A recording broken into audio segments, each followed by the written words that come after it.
Welcome to beautiful Atlanta Motor Speedway, one of the true hotbeds of racing action all across the country for one-up racing action. And today, it is the Turbo Truck Series turn to take on this 1.5 mile speed coliseum for 60 laps here this afternoon for race number 3 of the 2026 season, 40s Trucks. And alongside me in the booth to bring you all the action for today's race is Ryan Griffin, back with us once again. Great to have you with us, because this is one of the true gems on the racing schedule, Atlanta Motor Speedway, where you can run all against the wall or all the way against the white line on the bottom and still find speed no matter which lane you take. This racetrack is loved by both drivers and fans alike, because no matter where your car is running, you could make a pass in it. This track is a multi-group track. The fans and drivers love it. And as opposed to last week where we had very few passes on the racetrack, we're going to see a lot of action today. And everybody loves coming here, and it should be fun to watch. It always is a true gem of the calendar, and we're so happy to be here at Atlanta. We're going to also be here another point this season for the penultimate race of the season late in the year. But for now, our focus is on race number 3 to see how these truck drivers get on for 60 laps this afternoon, where managing your equipment is key with no planned pit stops on the cards today. As we can now bring you the starting lineup for today's 60 laps of action. Brandon Beal on pole position. He didn't have a really good long-run truck, but he's got enough speed in it to put it on the pole today. We'll see if he can hang on and for how long over the course of the race this afternoon. Vince Freeze gets his career best start in the Truck Series in second alongside him. Alex Sanvital for the Storm Brake team lines up third. Logan Jones fourth. And David Wells, who enters this race as the championship leader, completes the top 5. But further back, there's some other names to keep our eye on. AF Walsh, the defending champion, who finished second in this race a season ago. He lines up 8th. Curtis Stevenson, who dominated last week, could he get his first career win today, in 9th? And Stephen Hunter, the first champion of the Superstar Series, makes his long-awaited Turbo Truck Series debut today for Storm Brake in the 30 truck. He starts 10th. But there's so many stories to keep our eye on. It's hard to keep track of them all, isn't it? Yeah, I mean, we said going into the preseason that we were going to have to watch the FPM team, because obviously, you know, they field champions such as myself, DJ Curtis, AF Walsh last year, and Wells' early start to the season, him running 5th in qualifying here. You have to see if he can continue that run, and Walsh obviously started 8th. But I'm interested to watch somebody like Curtis Stevenson, who was so dominant last week, and unfortunately, because of the way the pit stop worked out, they didn't end up with a checkered flag. I'm curious to see how he responds to that today. Obviously, a top 10 starting spot is going to help that. But I'm also looking to some of these guys that didn't necessarily have great runs last week at Vegas. I mean, Rhodes Gray wasn't really talked about last week. He's going to start 12th, see if he can have an answer. And then you got, you know, some guys down here. I'm looking further in the order now. You look like Joshua Michaels, who is a superstar driver, starting mid-pack, starting 20th in that 72 truck. So it'll be interesting to see who can make the best of their situation, who in the back of the field can come to the front, and who in the front can stay in the front. Because Atlanta, as we said, it's not necessarily a penalty starting in the back of Atlanta. You can make your way up, but it's going to be interesting to see who can move their way up. And how much time will it take to get from the back to the front? That's going to be a key factor in this race as well. But with that being said, we've got 42 truck drivers ready to take on the high banks of Atlanta Motor Speedway, and we're ready to bring you that action now. It's the one-up Turbo Trucks from Atlanta. Green flag in just a moment. Here we go then for 60 laps here at Atlanta. Beal and Freeze on the front row, leading us to the restart zone. The green flag is out, and we are underway at Atlanta. Looks like Vince Freeze actually got to the line first of the two. That's not a penalty here. But look at Mitchell Carter further back. He's already trying to make it 3 wide right off the bat as Rhodes Gray tries to do the same on his teammate Stephen Hunter. Curtis Stevenson likewise forcing the issue early because he knows starts and restarts are the best time to get position. And with this racetrack being, as we stated, the pre-races, pretty much being multi-groove, you can run middle, top, or low, wherever you want to run, wherever your truck's working. And already, as you said, that 98 of Stevenson down there on the inside, trying to work that inside. Beal will lead the first lap as they're 3 wide for a couple spots back. And what a difference a week makes as we are big-time pack racing now off turn 2. Yeah, we'll see that at the beginning of the run, but I expect these guys to string it out eventually, but not for a while, so we're going to be treated to some excellent racing as Blaine Saylor, last week's winner, takes it to the inside of both Beal and Freeze, with AF Walsh right behind him. We'll see who gets to lead the second lap of the race, and it's going to be at the line, very slim margin. Wow, Vince Freeze leads the lap by 1/1000th of a second over last week's winner. I'm telling you, I said at the pre-race that there's a reason why drivers and fans love this racetrack, and we're seeing it here in the early couple of laps as they are, fanned out all around this racetrack, and we're getting some great action here for the lead. 3 wide for the lead as Stevenson again continues his charge from 9th on the grid. I don't know if he's going to get Saylor before the line, but he's definitely within a lap or two probably from taking the lead. Blaine Saylor leads that lap, but you're right, Stevenson on the inside had a great start of this race, from 9th on the grid all the way now to fighting for the lead on just the 4th lap of the race, and he's getting help from that 66 of Logan Jones, who's also had a decent start to the day, running in the top 5 still. But going off into turn 3 to complete lap number 4, Stevenson and Saylor, one of these two, is going to lead this lap. Unless AF Walsh can get a huge run up the middle, doesn't look like it's going to happen. Stevenson leads at the line, 4 different laps, 4 different leaders. I'm telling you, that 98 team, both the driver and the team is on a mission today. Therefore, they felt like they got one getaway a week, last race out at Vegas, and they led the majority of the race, but unfortunately, due to the pit cycle, was unable to be in the position that mattered when it mattered most. Now we're trying to see if they can establish the position here early, but they've got challengers from both left and right as Walsh now runs the inside. Saylor up high. They were 3 wide at the line. I believe Saylor actually led that lap that time by. As Wells now looks up to the inside there with Rhodes Gray. And Derek Campbell, decent qualifying run for him, and here he is running the top 10. Yeah, I'm noticing the top 8 or 9 trucks starting to pull away as Brandon Beal, the pole sitter, starting to back up the rest of the pack slightly in the bright yellow 88. But AF Walsh to the lead on lap number 6. Every single lap we've had a lead change at the line, and this is why people love coming to Atlanta, and this is why our drivers love coming into Atlanta. We've already had more passes for the lead in this race alone than in the entirety of last weekend combined.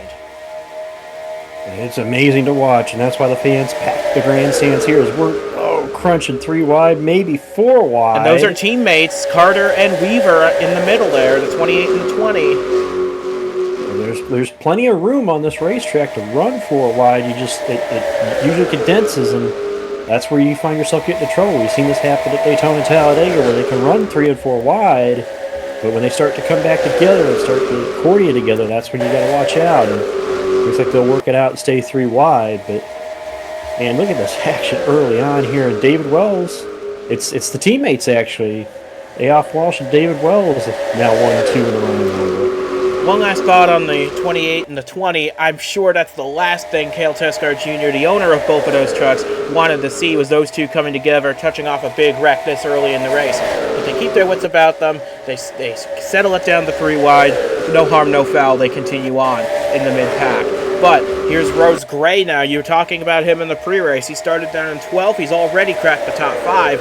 And you said it, after a bit of an anonymous day at Las Vegas, this 10 team looking to rebound in a big way here. And they are a team that I've seen can run really good on tracks like this. So having a decent run here and coming from 12th, currently running in P5. So that's a good start to the day here as we hit the 1/6 mark of this race. As we look back here, I believe this is the 30 truck we're looking at. There's the 99 teammate to the 98. And Elias Bershey in the 13 was on the apron going into turn 1. You'll see that a couple of times in the early portion of the race when there's not a lot of room to maneuver. But he looks like he keeps it pointed straight. And yes, we were looking at the 30 of Stephen Hunter making his Turbo Truck Series debut today. That guy has a wealth of experience under him in Superstar competition, a few Nitro starts, but this is his first time in a truck, and what a place to make your debut in this series. And now we're looking at the other FBM truck, Obviously, we mentioned the two of them that were 1-1-2 at that point. Now we're looking at the 72. This is Joshua Michaels again in this truck, another superstar driver. A little surprising to see him this far back, though. He started 20th, and he's already fallen now to 27th place. So maybe they just don't have the handle right on this 72 today for Michaels, but he'll get another shot at this truck later in the season, so we'll see how he does then. And Stephen Myers had an excellent qualifying effort in 13th, but has since fallen back to 28th where he runs right now. And how about this truck, the 85? Last week, Wyatt Wilkinson was behind the wheel of it, but the team and the driver agreed to part ways after that race. Now we have rookie Noel LeBlanc in this 85, making his one-up debut in any vehicle. And again, what a place to make your debut. He started down in 33rd. He's already worked his way into the top 30. Well, as we've seen with this series, and I'd like to say, the owners of the higher series up, the National Series and the Superstar Series, they need to seriously look at some of the young talent that's coming out of the Truck Series, because there's a lot of good talent. I think we've seen guys on debut run really well, and granted, it's not to the caliber that we've seen guys run on their debut, but a decent run. When you can run any better than when you start, at least for your first one-up start of any kind, I mean, that's a pretty good noteworthy thing to take a look at. As Walsh continues to lead, they're 3 wide for second, as pretty much everybody we talked about, except maybe that light blue truck, the 66, has now tossed his hat into the ring now as being one of these leader contenders.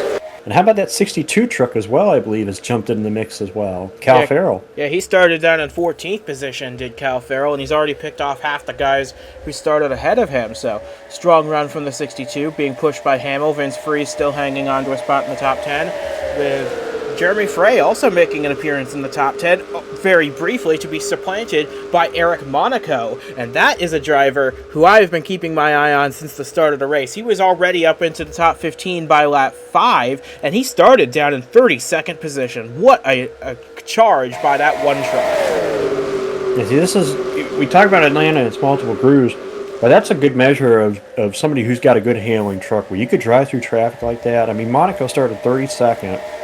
And he's all the way up, cracking the top 10 here after 15, basically 1/4 of his race. So you got to give him a lot of credit, but the handling of that truck must be really good as well, too.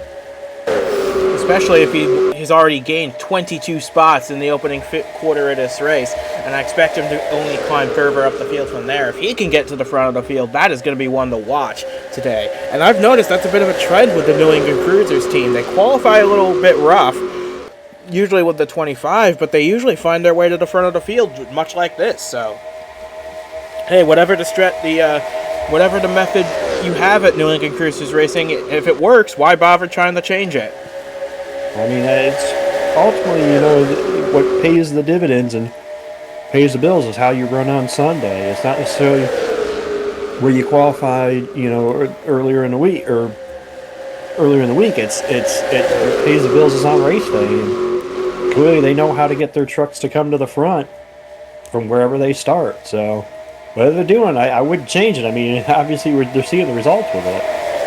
And Jeremy Frey has also now made his way to the top 10. He has passed Vince Freeze in the 81 to do so. That 93's been silently good this season so far. Had a bit of a rough day at Daytona, but he's managed to rebound with a solid top 20 day at Las Vegas, and now he's running in the top 10 here.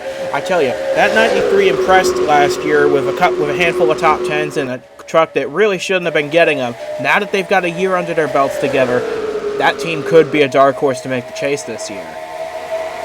Well, in racing, it's all about momentum. It's all about, if you could string together a couple of great runs, or not even great runs, a couple of good runs, it builds confidence in not only your driver, but in the race team as well. And we saw that last year. You look at how late last year, the 66 had a couple of bad runs, a couple of other guys stringed together a couple of great runs, and it flipped that championship completely around. So you never know. You just got to keep your head down, keep putting away, and keep fighting for every position on the racetrack, fight for the top 10s, top 5s.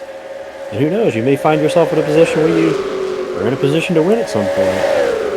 Certainly, this series never fails to produce some great storylines, and this is no exception for that 93 team and for so many others like them. But Eric Monaco, I'm telling you, This is a driver that took his lumps last season in the Superstar Series. He had a really rough campaign, failed to qualify for a few races. They brought him down to the trucks to try and rebuild his career, and he's doing a fantastic job. He got the pole, I believe, at Daytona to get the season started off, and now he's clawed his way up from 32nd on the grid to right with the lead pack. And look over back, Jeremy Frey doing his best to hang on to that top 10 spot as Vince Freeze looks to his inside, and Jesse Turner in the 17, and San Vital, Santi Messi also back there. And Jesse Turner has had a little bit of a come from behind in this race too, because I noticed earlier he started 16th, but he was back near the back end of the pack early on in this race. He's kind of leveled out, charged, and started moving his way forward now. We got a couple other trucks here. We saw the 99 earlier, the 7 here. There's Hunter in the 30. That 7 truck, I don't mean to interrupt, but that 7 truck's been the bright spot this year at Vice Valley Motorsports in a season when they really need some bright spots for their year. Muccioli in that 7, he started down in 25th. He's fighting for a spot in the top 15 right now. And for a driver who's running his first full season in the trucks this year, that is very impressive. Who riding for the lead is Blaine Saylor. Trying again to use the inside line. He's got help from Wells and the 66. Yeah, he's going for it. I think he might have the advantage here. Get the edge here off of 3 and 4 and be able to take it as at 62 riding the very top lane, and Cal Farrell going to try to follow the 98. Yeah, this is a really good run from Cal Farrell, and on a day when his teammates are kind of struggling in the back end of the field, Cal Farrell's really carrying the banner for Craigo Autosport today, and that's probably going to be the case for the rest of the season. I do hope that Lee Muse and Archer Shriak get their seasons on track, possibly next week at the Nashville Double, but for now, it's Cal Farrell carrying the flag for them so far, and we got 3 wide for the lead, 3 different manufacturers going for the top spot, side by side by side, and Stevenson at the line will hang on, but this is just, even now that the tires have fallen off by almost a second and a half, we're still seeing some great racing.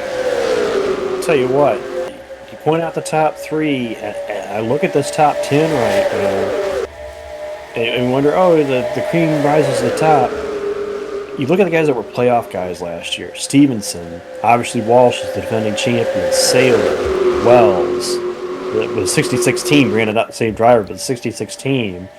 And then you got Rhodes Gray probably should have made the playoffs last year, if not for a mechanical issue in the last race. But the cream has risen to the top here in Atlanta. And, yeah, we got a couple outliers, obviously Monaco and Farrell in the 62, but Farrell has proven to be a proven race winner in this series.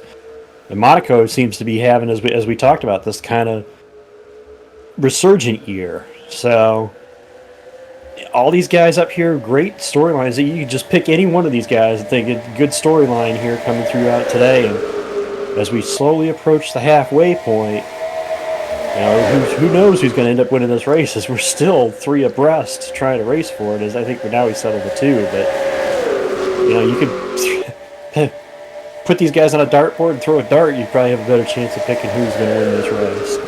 And it could very well be someone we're not even looking at right now. If that second pack starts to claw its way back towards these leaders, we could very well see some new faces challenge for this win. But right now, anyway, it is a battle between Blaine Saylor, Curtis Stevenson, and AF Walsh. These 3 have been the dominant trucks all day. Of course, David Wells, Logan Jones, Cal Farrell, they're staying within the pack, but these 3, I think, have been stellar this race today. Walsh looking for his first win of his championship defense season. Saylor looking for his 2nd consecutive victory, but Curtis Stevenson looking for that first win after so many tries. And Stevenson is probably looking at that black 08 truck too, like, man, why's he got to be up here? He's the one that stole my thunder last race out. So he's thinking as he almost tries to help him there. But, and again, we continue to talk about this one truck, Eric Monaco, back into the fight here and try to see if he can claw his way into the top 5. Battle these guys for the lead. Is this front basically, it appears to be front 9 trucks. He's on their own at the moment. The second group has yet to catch these guys, but if they stay racing like this, who knows? They may catch back up. We may have more trucks involved, as you said. We may have some more players here later on as this race goes on. Absolutely, we might, because I see Santi Messi has clawed his way up to the top 10. He started this race down in 22nd, so that's a very strong comeback from that 3.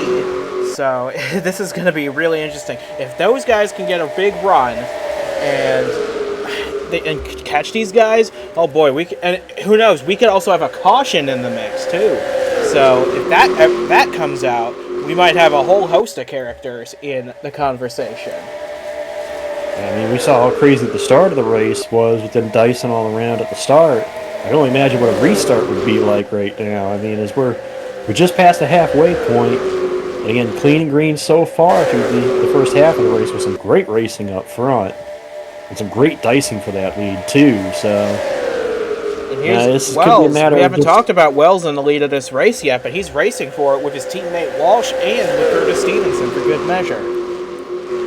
Yeah, I mean, both teammates are running real well here. Again, unfortunately, the third teammate, the rookie, rookie jitters when it comes to Atlanta, so he's not really up with these guys. But again, these two guys obviously were winners last year, so Walsh obviously the champion last year, so they got a little more experience and a little more knowing what they need to put them in this position, dicing for the lead and for the win. Yeah, and bear in mind as well for the third truck, Christian Van Heerden. Last year he was in the modifieds. He did a lot of short track and maybe a little road course racing, but he has never been to Atlanta Motor Speedway before. So no matter, as long as he can keep all 4 wheels on that thing pointed in the right direction and maybe get a top 20 finish, I'd say that would be just what the team needs to get this driver acclimated to racing on the high-speed ovals, something he very much did not do last year.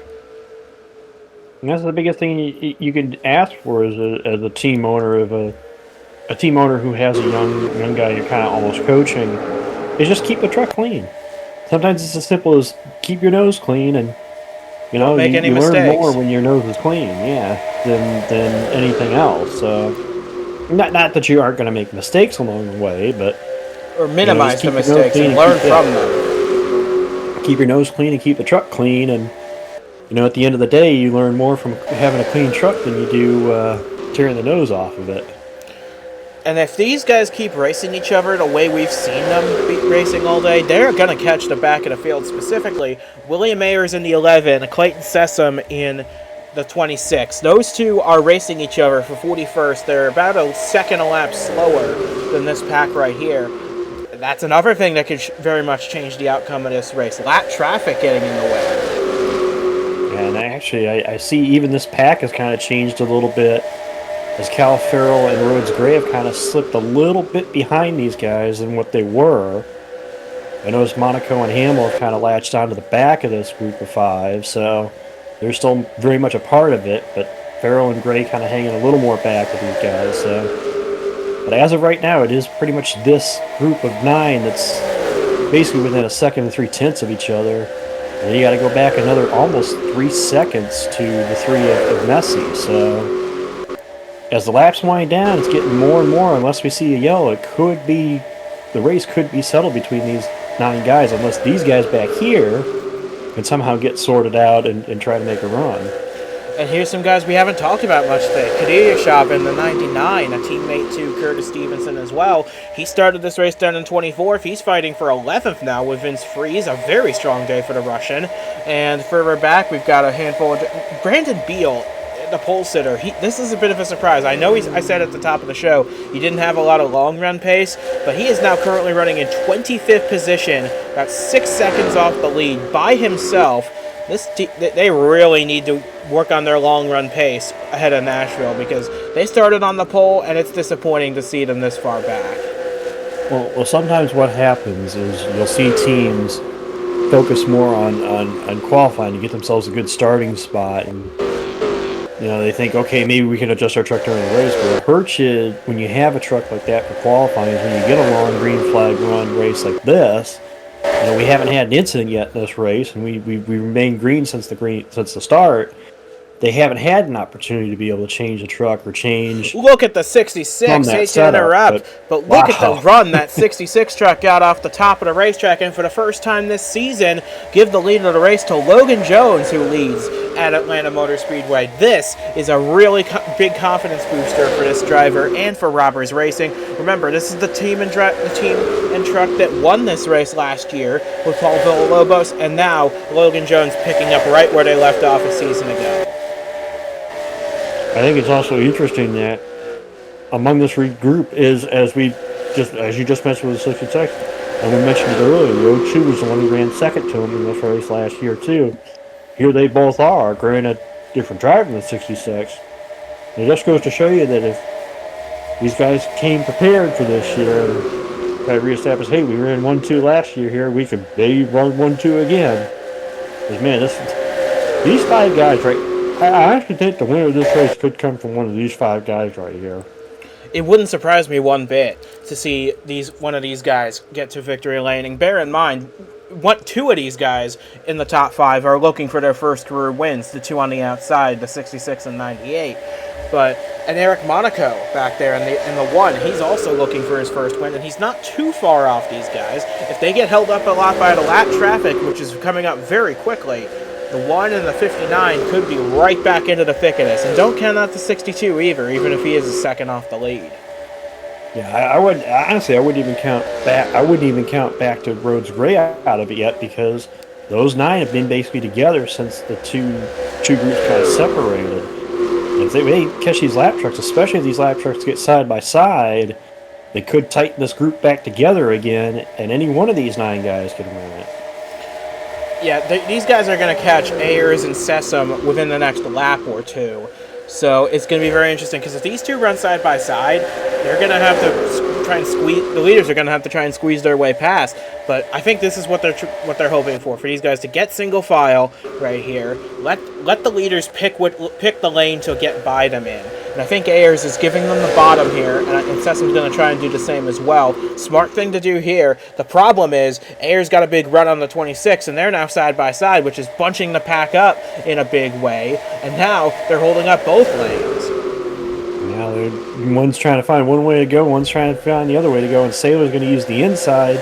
Stevenson way up the top of the track to try to get a run up there, but he's going to lose the spot to Walsh, and maybe another one to the 66 that he can't get. No, he's going to be able to cut in front of Ayers there and probably cut under Sessom here and be able to stay ahead of the 66. But it could have gotten bad for those guys there a second, the way the Ayers and Sessom. And Ayers and Sessom aren't doing anything wrong right now. They're trying to maintain, try to keep their line, try to give the leaders as much courtesy as they can. It's just unfortunate sometimes the timing when the leader catches the lap traffic, it can be just bad timing, and then you got to try to work your way in. It may seem like they're blocking them, but they're not necessarily blocking them. It's just the timing of it all. And there's another lap truck not too far up the road, the 16 of Lee Muse, that green truck at the bottom of the picture. So this is going to be interesting to see, because the good news is this time it's only 1 truck, and it's a lot easier to lap 1 truck by himself than it is to lap 2 trucks battling each other. Absolutely, and as we see, it makes it easier for them to get kind of they'll get a single file line and kind of go around them in one way or the other, instead of having to deal with 2 lap trucks or 2 or more side by side and not being able to have a free lane to pick. So yeah, again, Stevenson trying to dive to the inside here. He's trying to take advantage of this lap traffic. And keep in mind as well, as we cross the start-finish line here, we only have 15 laps of this race to go. And these guys are starting to get energized back here, trying to find a way to dethrone AF Walsh, who's led the majority of this race. Curtis Stevenson's led a bunch of laps. Blaine Saylor has as well. But for guys like David Wells, Logan Jones, Eric Monaco, and the rest, they're just looking for any opportunity they can get, any run they can take, because these 5, they've now cleared the lap traffic of Muse, of Sessom, and Ayers.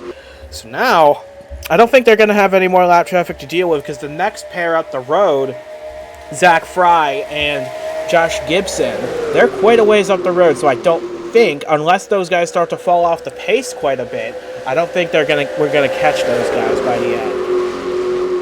Again, they continue to run side by side with that 5, so I noticed it looked like Monaco and Hamill got kind of a little held up by the trucks, but they didn't lose that front five, and I think it's because that front five racing side by side has kept them close to where that they haven't been able to pull away despite a couple of those guys being held up by the lap trucks. Yeah, and right now we still got these 5 guys in the lead of this race. Monaco's doing his best to hang on. I honestly expected once Monaco got to this lead group to just charge through them, but maybe he used up the majority of his equipment trying to get to this point and is now kind of stalled out now that he's up to the back of this group. But these 3 right here, Walsh, Saylor, Stevenson, they have dominated this race between them. They've led all but, I believe, 6 laps of the day, and they're probably going to be the ones to settle this race unless Wells, Jones, or Monaco can get a huge run and just clear all of them. It's kind of interesting watching these 3 dice because if you look at the 3 of them, Stevenson led the most laps last race out at Vegas. Unfortunately, didn't end up with the victory. The guy who ended up with the victory is the guy directly to his outside. So you got the winner at Vegas, the defending series champ, and the guy who was dominant in the last race. So no surprise to see all 3 of them dicing forward. It's just kind of funny how that's all worked out.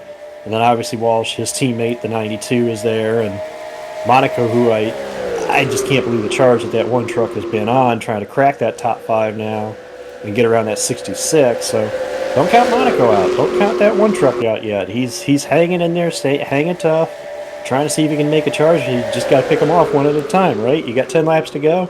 There's 4 trucks ahead of you. Plenty of time to pick them off, right? He might be saving his best for last at this point in the race. We're coming to 10 laps to go this time, and we have plenty of contenders still in the mix for this victory. Saylor leads at the line. Walsh ducks low to try and take the lead going into 1. Stevenson's starting to fall back a little bit. Maybe he used his stuff up trying to get to the lead, back to the lead of this race. However, I think Curtis Stevenson's starting to realize he needs to be on that outside line because that's where his truck is handling the best, and case in point, he's using that outside to his advantage to get past the O2.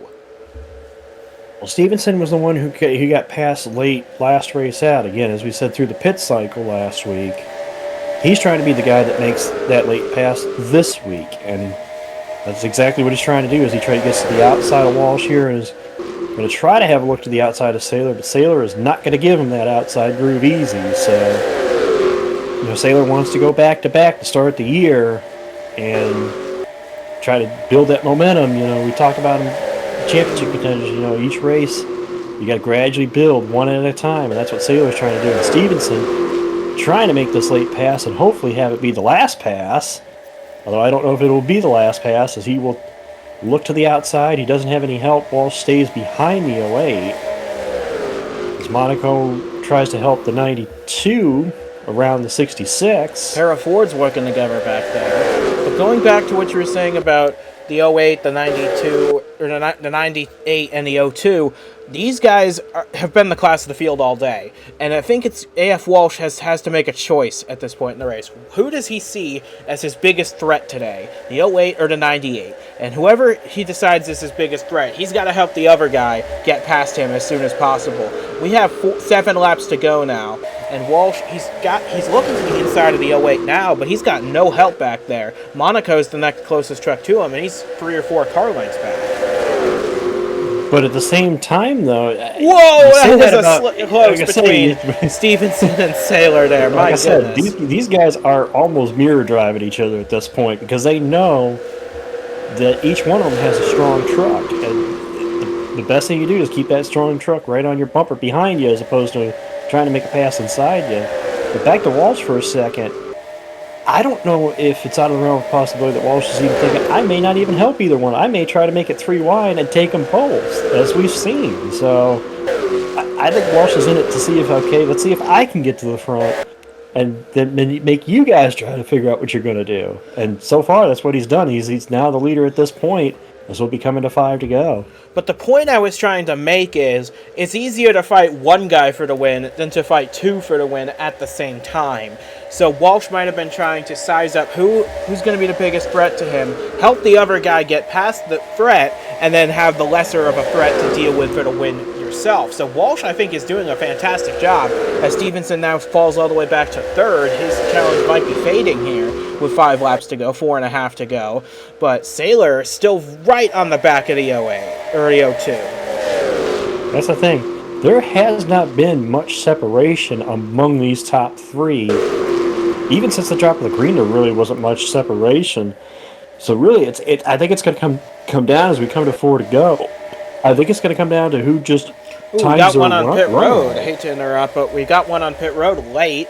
I'm trying to see who that is. That's Di Lorenzo in the 77. He was having a bit of a rough day to begin with, and now we're hearing some minor engine trouble on the 77. This track is known for being tough on engines. You're going so fast all the time. It's a little surprising to see only one mechanical failure up to this point, and so late in the race as well. Yeah, well, it's the late stages of the race that you see issues, and it almost sounded like when they came by us, there was one that wasn't sounding right. That probably was the 77 that we heard. He is going back out there, though, which is good to see. But yeah, Atlanta, you're running high RPMs for so long, you get to the end of these races, this is where the engine builders earn their keep as far as their dependability in their engines, and this is usually when you see the failures is late these races, and man, these guys still going at it, and David Wells has entered the fray, so he's not necessarily a true truck race, I think, anymore. I mean, Wells, I think, is close enough. A mistake out of one of these 3, and he's going to be right there with the 3 of them.